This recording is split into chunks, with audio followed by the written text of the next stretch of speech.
Okay, right, what we're going to do here is I'm going to do question 12. No, you're doing question 12, isn't it? Sorry. I'm doing question 11 for you.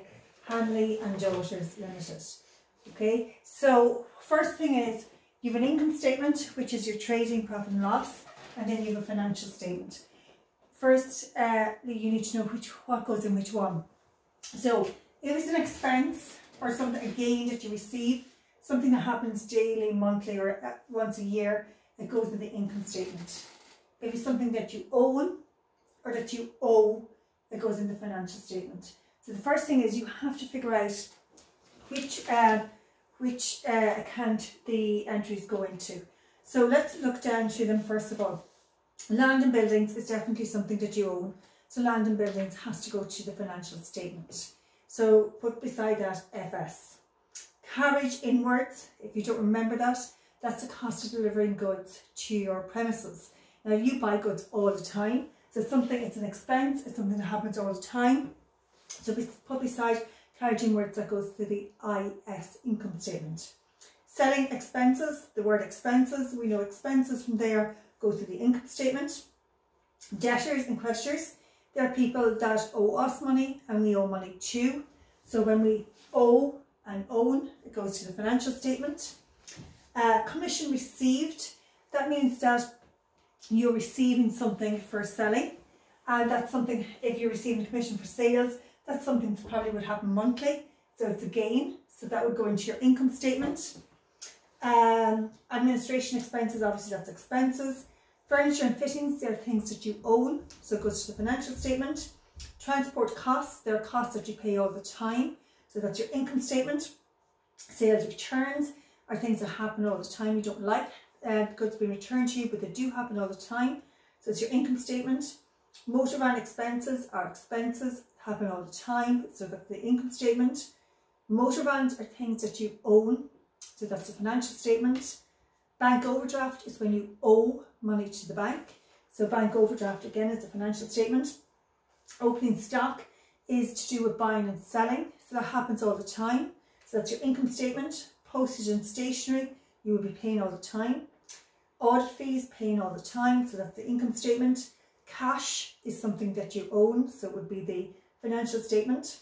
Selling shares is if you sold shares to people in your business, it would mean that you owe them, so that would be the balance sheet or the financial statement. And a long-term loan is when you owe the bank money. Now, normally in the higher level questions, they'll give you adjustments at the end. So in this one here, we have 3 adjustments. Excuse me. We have closing stock. Now, the good thing about the things in the adjustments, they go both places. Okay, so we'll just go through them now. Okay, so your income statement is made up of your trading account and your profit and loss account. So the first thing that you do all the time is you sell goods. So you go look for your sales, and if you look down through here, sorry, it's just taking me a little bit longer to do it here, it's 104,500. Next thing, check and see was there any sales returns, and I think we did mention sales returns of 2,400. So you returned, or people returned 2,400 to you. So really, you only sold the difference between these two. So you sold 102,100. So that's what you sold. You want to then find out, well, how much did it cost you to get these goods into your shop? So in this one, what we're going to have, you'll have the stock that you started off with. That's your opening stock. So if we look at this question, the opening stock is 11,400. We then purchase stock during the year. So we have purchases, and your purchases is 61,600. Now there's only 2 other things that you're going to have here. If you had transport costs of getting the goods to your shop, or if you had customs duty. And in this question, we have, I thought we've seen carriage inwards. Carriage inwards there at the start of 850. So these are all the costs of getting the goods into your shop. So you have, what's that, 73,850. Now that's all the stock that was in your shop. but I only want the ones that you actually sold. So I'm going to take away the closing stock. Now remember, that closing stock is an adjustment, so it's outside the question. And the closing stock is 15,700. And we're going to take that away to get our cost of sales. Now when we take that away, we get our gross profit. And I have to keep the writing quite small to fit this all on the board for you. So it cost you 58,150 to get the goods into your shop. You sold them for this. So the difference between the two of these is what you made, 43,950. So then you want to, at this stage, you can do this in a number of different ways. You can add on your gains here. So let's have a look. Do we have any gains? I think there was one thing that I said was a gain, commission received. So you were selling for someone or some products or something, and they gave you 4,500 as a bonus. So that's 48,450. Now, then you have to take away all the expenses of running your business. Now remember here, you can only put in all the expenses. There are things that happen daily and monthly. So let's look at your expenses you're selling.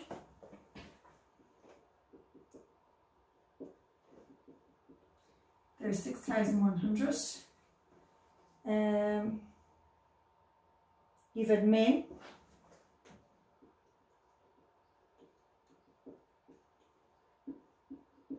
$8,900. Transport costs. Now try keep your work nice and neat as well, because accounts should be neat and it's easier for you to keep an eye on what you're doing. You have motor van expenses. You can actually use shorthand here if you want as well. Postage and stationery.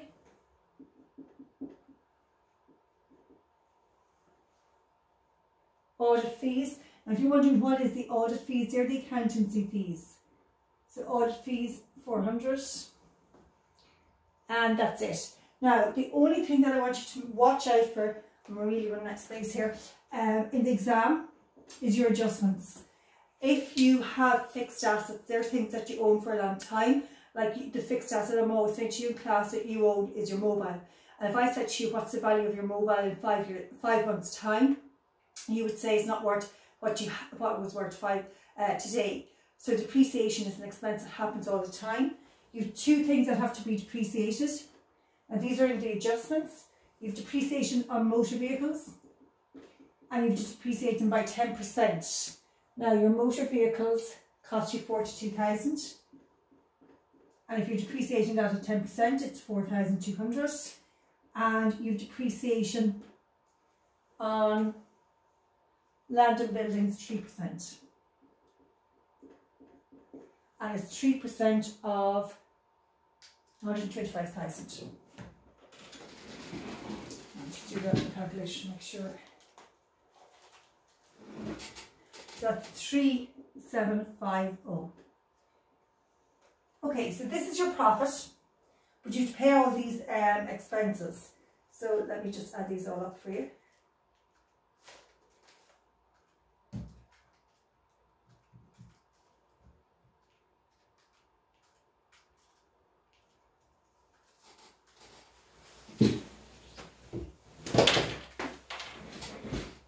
Okay, 28,845. If they're all your expenses, you take that away, and that's how much money you made this year. And that figure, there's a number of different ways or names for that figure. I'm just going to call it your net profit, what you netted. It's like your net wage. Okay, so your net profit is 19,605. So from everything that you did this year, running your shop, this is what you made from your purchases and sales, and this is all the expenses from your business. So overall you made 19,605. Okay, so here you're going to put in all the things that you own. So you had land and buildings, and your land and buildings is 125,000 it cost you. but you said down here that it lost 3,750. So that means that your land and buildings is worth 121,250. The next fixed asset that you have is furniture and fittings, 22,000. There's no mention of depreciation, so I'm just going to put a blank in. So they're still worth 22,000. Motor vans were worth 42,000, but again you depreciated them here, so you said they've lost 4,200, so we're going to take that away.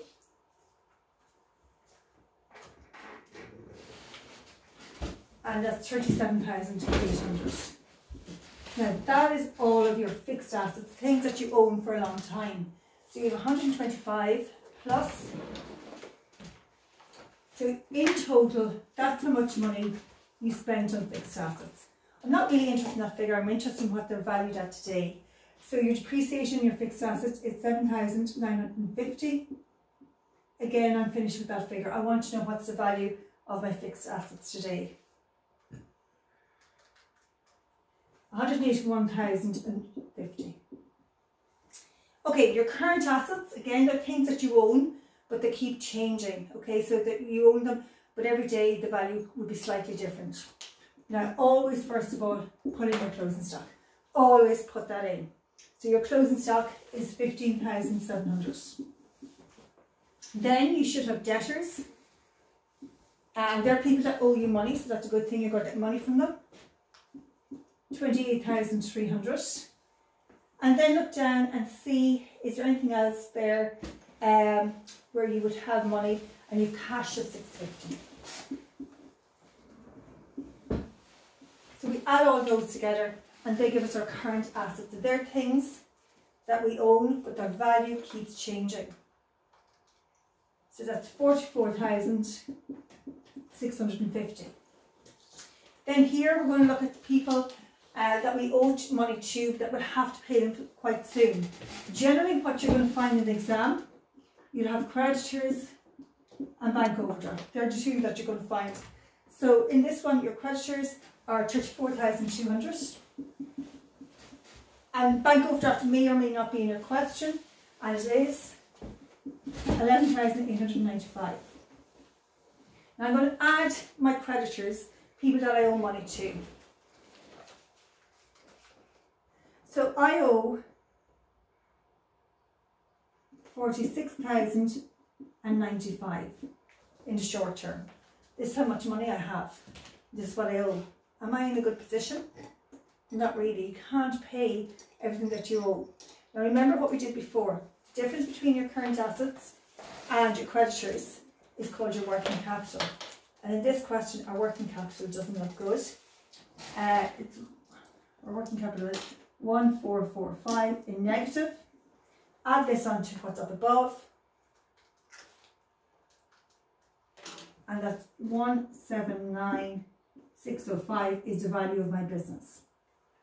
So when you look at the value of your business, we want to see where did you get the money from to have this in your business. So you're going to get your money from a loan and selling shares. Now in this question you have a long-term loan of 20,000.